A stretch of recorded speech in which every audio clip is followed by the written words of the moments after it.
Je suis le professeur Diarra Karamoko, coordonnateur du Master en agroécologie horticole. Je m'appelle Issa Alengaï, je suis doctorant à l'Université Cheikh Anta Diop.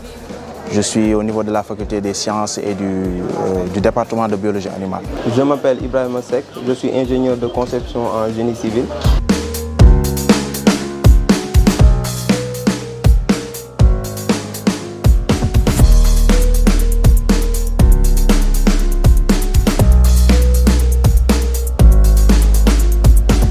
Je voulais vous présenter donc le projet Envol qui s'insère dans le cadre du programme Corud en partenariat avec la Fondation UCAD et donc l'appui de FH.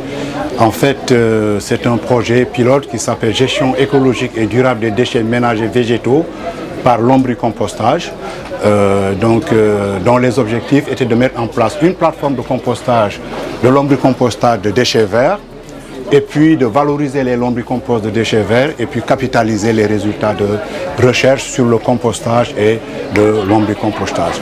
Donc plusieurs activités ont été déroulées et les résultats suivants ont pu être obtenus, notamment la mise en place d'une plateforme de compostage et de tri de déchets qui joue un rôle pédagogique. Et puis donc dans le deuxième axe, nous avons mis en place 2000 pépinières. Nous avons pu installer 10 tables de lombricompostage et 10 tables de micro-jardins. Et puis nous avons pu produire 2 tonnes de lombricompost et 100 litres de jus de lombricompost. Et du point de vue de la capitalisation à l'échelle des mémoires, nous avons pu produire donc 4 mémoires qui ont porté donc sur les méthodes de valorisation donc du lombricompost sur les légumes, feuilles, fruits et racines. À travers un partenariat avec FH, l'Université Cheikh Anta Diop et la Fondation UCAD, on a pu mettre en place un projet qui consistait à valoriser les déchets végétaux par lombricompostage. Alors, les produits qui ont été obtenus sont du compost bio et du jus de lombricompost.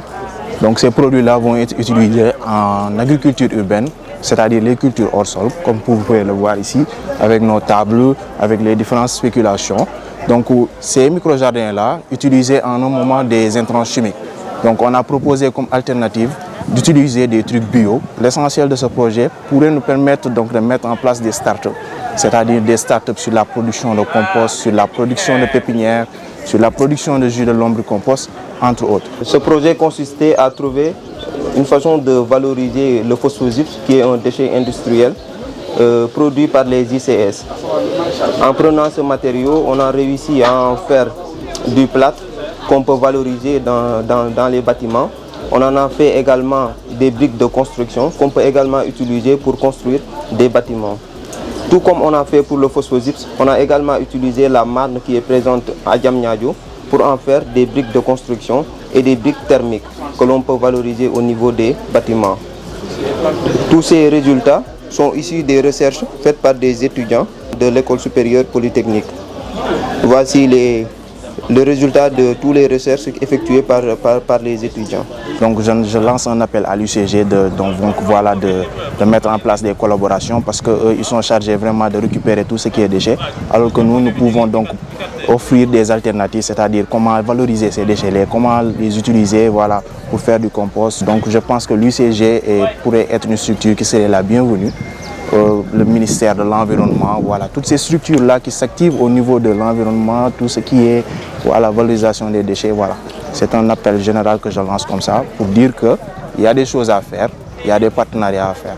C'est un programme extrêmement intéressant et je voulais donc profiter de l'opportunité qui m'est offerte pour vraiment remercier l'ensemble des partenaires, le professeur Ngor Faye, responsable du programme Envol, Elhadj Mbaye Gueye, donc le directeur de la Fondation UCAD, le professeur Souley Wade, qui est le responsable du Corud, donc la professeure Aminata Dieng, et directrice de la recherche et de l'innovation, sans oublier bien entendu le recteur de l'université Cheikh Anta Diop. Et je ne saurais terminer sans remercier le partenaire financier, en l'occurrence FH.